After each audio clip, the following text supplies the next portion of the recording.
मेहनत के बारे में तो हम सभी जानते हैं और आजकल इन्वेस्ट करने के कई तरीके। आप में से कई लोगों ने मुझसे पूछा है स्टॉक मार्केट के बारे में, तो इस वीडियो में मैं पर्टिकुलरली सिर्फ स्टॉक मार्केट के बारे में ही बात करूंगा। लेकिन स्टॉक मार्केट का नाम सुनकर बहुत से लोगों के दिमाग में कंफ्यूजन और डर पैदा हो जाता है कि ये स्टॉक क्या होता है, कैसे इन्वेस्ट करते हैं, पैसे डूब जाएंगे, बेकार है, ये बहुत रिस्क होता है। लेकिन दोस्तों, रिस्क तो कुकर में खाना पकाने में भी है, पर अगर आपको खाना पकाना आता है तो उसका रिस्क कम हो जाता है। रिस्क तो गाड़ी चलाने में भी है, पर अगर आप अच्छे से गाड़ी चलाना जानते हो तो एक्सीडेंट का खतरा कम हो जाता है। ठीक उसी तरह स्टॉक मार्केट में भी रिस्क है और आप इस रिस्क से कभी भी नहीं बच पाओगे। लेकिन अगर आपके पास सही नॉलेज है तो आप इस रिस्क को काफ़ी हद तक कम कर सकते हो। इसके बाद बहुत से लोगों का मानना है कि स्टॉक मार्केट एक जुआ है। हाँ, अगर आपको इसके बारे में कुछ नहीं पता और फिर भी आप उसमें इन्वेस्ट किए जा रहे हो तो ये आपके लिए एक जुआ ही है। आपको यह समझना होगा कि रिस्क में और कैलकुलेटेड रिस्क में फर्क होता है। आपको स्टॉक मार्केट में कैलकुलेटेड रिस्क लेना होगा। कैलकुलेटेड रिस्क कैसे लेते हैं आइए देखते हैं। सबसे पहले आप ये डिसाइड करो कि आप कितना रिस्क ले सकते हो। अगर आप यंग हो और महीने में अच्छा पैसा बचा लेते हो तो आप स्टॉक मार्केट में ज़्यादा रिस्क ले सकते हो। लेकिन अगर आप 60 साल के हो तो आपको कम रिस्क लेना होगा। साथ ही आप ये देखो कि आप जो रिस्क ले रहे हो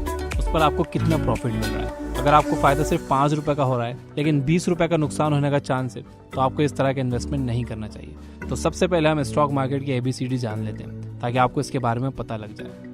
हर कंपनी को ग्रो करने के लिए पैसे चाहिए होते हैं। कंपनी के फाउंडर के पास अगर पैसे हैं तो खुद के पैसे उसमें लगा सकता है, कुछ अमीर लोगों को मनाकर उनसे अपनी कंपनी में इन्वेस्ट करवा सकता है या फिर पब्लिक फंडिंग के जरिए पैसे ला सकता है। पब्लिक फंडिंग में कंपनी आम जनता से पैसे लेती है। वो अपने बहुत से शेयर्स मार्केट में ऑफर कर देती है जिसे IPO कहा जाता है, यानी कि इनिशियल पब्लिक ऑफर। फिर आम लोग इस शेयर को उस IPO के जरिए खरीदते हैं और कंपनी के हिस्सेदार बन जाते हैं। इस तरह से कंपनी को ग्रो करने के लिए पैसे मिल जाते हैं। एग्जाम्पल के लिए अगर एक कंपनी की कीमत 3 करोड़ है और उसने अपने 3 लाख शेयर्स निकाले तो उसके हर एक शेयर की कीमत होगी 100 रुपये। अब अगर आप उसके 20 शेयर्स खरीद लेते हो तो आप उस कंपनी में 2000 रुपये के मालिक बन जाते हो। आपका उस कंपनी में 2000 रुपये का हिस्सा है। इसी हिस्से को शेयर कहते हैं और अब आप उस कंपनी के शेयर होल्डर बन चुके हो। इसके बाद अगर वो कंपनी फ्यूचर में ग्रो करके 6 करोड़ की हो जाती है तो उसके एक शेयर की कीमत 100 रुपये से बढ़कर 200 रुपये हो जाएगी। आपके इन्वेस्ट किए गए 2000 रुपये 4000 बन जाएंगे।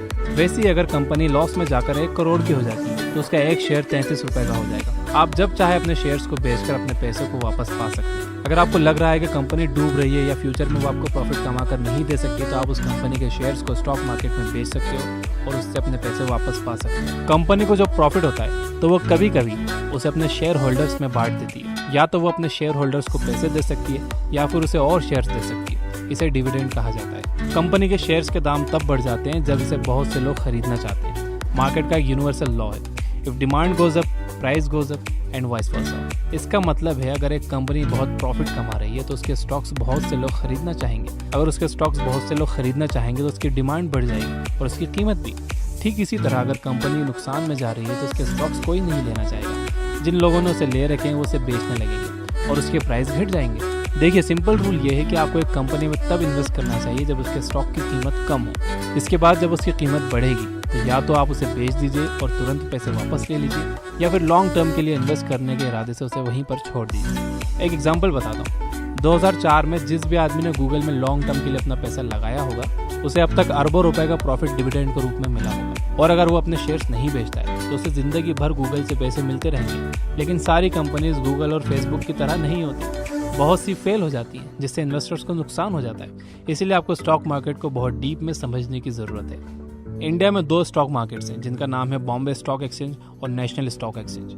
नेशनल स्टॉक एक्सचेंज सबसे बड़ा स्टॉक मार्केट है। आप इन दोनों में से किसी में भी अपना पैसा लगा सकते हो। इसमें इन्वेस्ट करने के लिए आपको अपना एक डीमैट अकाउंट खोलना होगा। जिस तरह से आपके बैंक अकाउंट में पैसे रखे होते हैं इसी तरह से डीमैट अकाउंट में शेयर्स रखे होते हैं। ये डीमैट अकाउंट आपके सेविंग अकाउंट से लिंक हो जाता है। इससे होता यह है कि आप अपने डीमैट अकाउंट से कोई भी शेयर जब बेचते हो मार्केट में तो वो पैसा डायरेक्टली आपके सेविंग अकाउंट में आ जाता है। डीमैट अकाउंट को आज बहुत आसानी से आप अपने मोबाइल फ़ोन से खोल सकते हैं। 2 कंपनीज ऐसी हैं जो डीमैट अकाउंट प्रोवाइड करती है जिनके बारे में मैं जानता हूँ। फर्स्ट है जीरोधा जो 300 रुपये में डीमैट अकाउंट खोलते हैं। इसका लिंक डिस्क्रिप्शन में है। और सेकंड है अप स्टॉक्स जो लिमिटेड टाइम ऑफर में फ्री में डीमैट अकाउंट्स खोल रहे हैं। और अब स्टॉक्स कुछ सिलेक्टेड कस्टमर्स को 100 रुपीज़ के शेयर भी दे रहे हैं फ्री में। इसका लिंक डिस्क्रिप्शन में है। अगर आप एक स्टूडेंट हो, आपके पास पैसे नहीं है इन्वेस्ट करने के लिए तो भी आपको डीमैट अकाउंट तो खोलना ही चाहिए सीखने के लिए। स्टॉक मार्केट में रिस्क तो होता ही और इस रिस्क को कोई भी कभी भी ख़त्म नहीं कर सकता। अगर आप जिंदा हो तो मरने का रिस्क कहीं ना कहीं हमेशा होता ही है। लेकिन इसका मतलब ये नहीं है कि आप लापरवाही से अपना दिन बिताओ, रोड देखकर क्रॉस ना करो या फालतू के 10 फ्लोर की बिल्डिंग में ऊपर शक्तिमान बनने की कोशिश करो। ठीक उसी तरह स्टॉक मार्केट में भी रिस्क कम किया जा सकता है अगर आप कुछ बातें मानिए।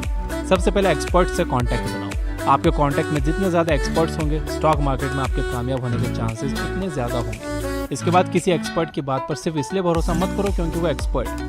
आप खुद भी हमेशा इसके बारे में और जानते रहो, इससे रिलेटेड बुक्स पढ़ते रहो, ताकि आपको हमेशा इन एक्सपर्ट्स पर डिपेंड ना रहना पड़े और आप खुद भी एक दिन एक्सपर्ट बन जाओ। साथ ही आपको एक बात और ध्यान में रखने की ज़रूरत है, सारे एक्सपर्ट्स हों ये ज़रूरी नहीं है। कुछ एक्सपर्ट्स को कंपनीज पैसे देती हैं ताकि वो लोग अपने फॉलोअर्स से बोल सके कि उनकी कंपनी के ग्रो करने की बहुत पॉसिबिलिटी है। इसीलिए वो एक्सपर्ट्स उस कंपनी में पैसा लगाने के लिए आपको बोल सकते हैं जिसने उन्हें इसके लिए पैसे दिए हैं। इसलिए ये बहुत ज़रूरी है कि आप आंख बंद कर इन लोगों की बात ना सुनो। बात जो आपको ध्यान में रखनी चाहिए वो ये कि किसी भी कंपनी में इन्वेस्ट करने से पहले उसका बैकग्राउंड जरूर चेक करो।